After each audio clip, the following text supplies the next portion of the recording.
40 машина var da.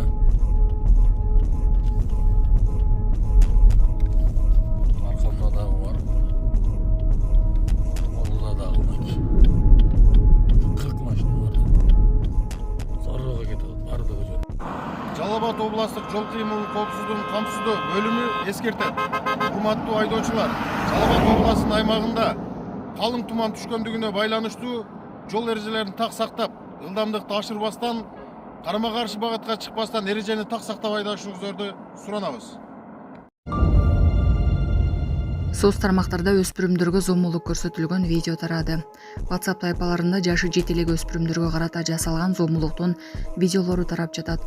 Алдын ала маалыматтарға қарағанда видеолар Аламөтөн айылының Қырғызстан көчөсүндөгү үйлөрдүн биринде тартылган. Милицияда окуяга тиешеси бар бардык адамдар аныкталып суракка алынганы белгиленди.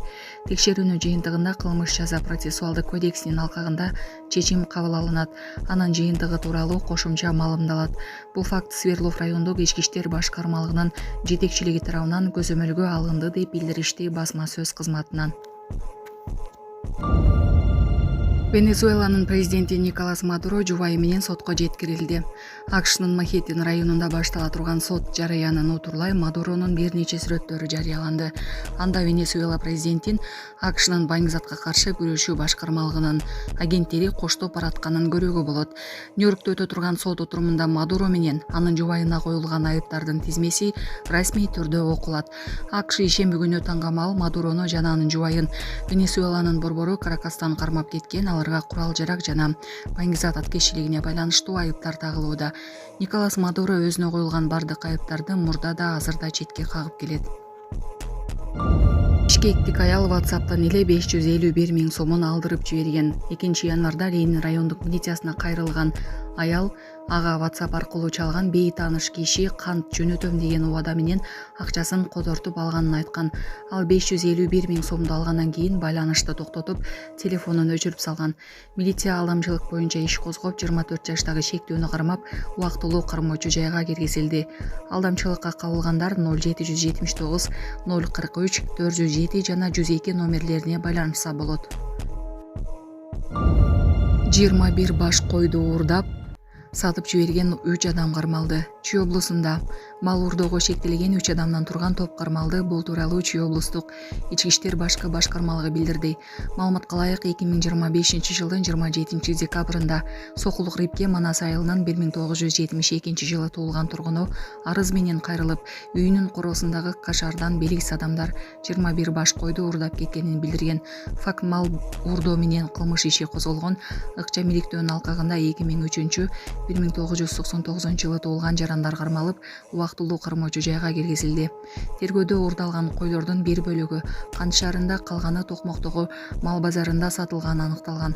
Учурда шектүүлөрдүн башка ушул сыяктуу кылмыштарга тиешеси бар же жок экени текшерилүүдө. Тергөө уланууда. Өзбекстандык депутат мигранттарды Орусиядан кетүүгө чакырды. Өзбекстан парламенти Олий Мажлистин депутаты Милей Тикаланиш партиясынын лидери Алишер Кадиров Орусиядагы мигранттарга кайрылып, ал жактан кетүүгө үндөдү. Депутат бул тууралуу Хабаровск районунда өзбекстандык мигрант орусиялык полициянын рейдинен кийин каза болгон окуяны комментарийлеп жатып билдирди. Ишенгиле, кырда ал ай сайын жаман болуп баратат. Орусиянын атайын кызматтары Борбор Азиядан баргандарды көтүрүп жаткан жаңжалдардын катышуучусу катары гана көрүп калды. Ошондуктан ал жакта булардын эмгегинен да качан эле баш тартышкан. Эртерээк ойлонуп, Орусиядан мүмкүн болушунча тез кеткиле.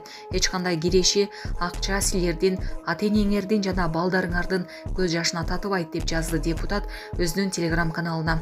12 декабрда Орусиянын Хабаровск районунда полициянын атайын бөлүмүнүн кызматкерлери кафеге кирип барып, ал жактагы өзбекстандык жарандарды сабаганы, кийинчерээк бир өзбек жараны эсин жоготуп, көз жумганы кабарланган.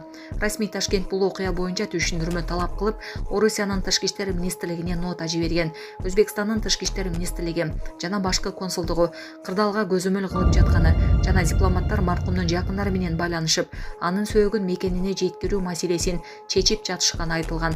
Өзбекстандын мыйзамдарына ылайык, мамлекет сөөгүктү мекенине жеткирүүгө кеткен чыгымдарды толук өзү көтөрөт. Орусия Борбор Азия өлкөлөрүнүн жарандары үчүн негизги эмгек миграциясы багыты бойдон калууда. Ошол эле учурда бул өлкөдө коопсуздук рейдтеринин катаалдыгы, улут аралык жек көрүү негизиндеги кылмыштар, коомдогу ксенофобиялык маанайдын өсүшү ошондой эле мигранттарды Украинага каршы согушка тартуу уланууда. Булак Азаттык. Эненин жүрөгү чыдаш кыйын экен. Сиздерден көптөн көп суранабыз.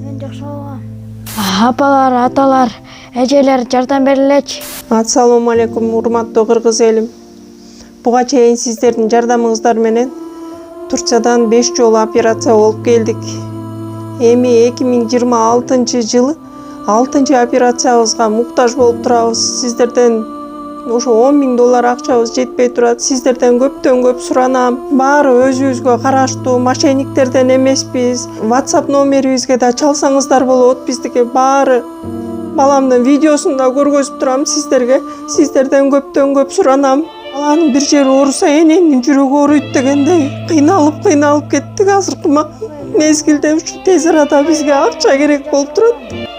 Баланын көзү жылтыраса эненин жүрөгү чыдаш кыйын экен. Сиздерден көптөн көп суранабыз. Баардык карталар өзүмө караштуу.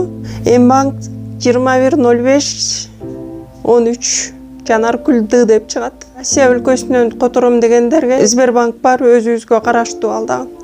Баардыгыңыздардан жардам сурайбыз терең ыраазычылык менен. Урматтуу кыргыз элим, апалар, аталар, эжелер жардам берилечи. Башка балдардай мектепке баргым келип атат. 40 операция болайын деп калды. 1 сомдон 10 сомдон да болсо жардам бериле. Аныч.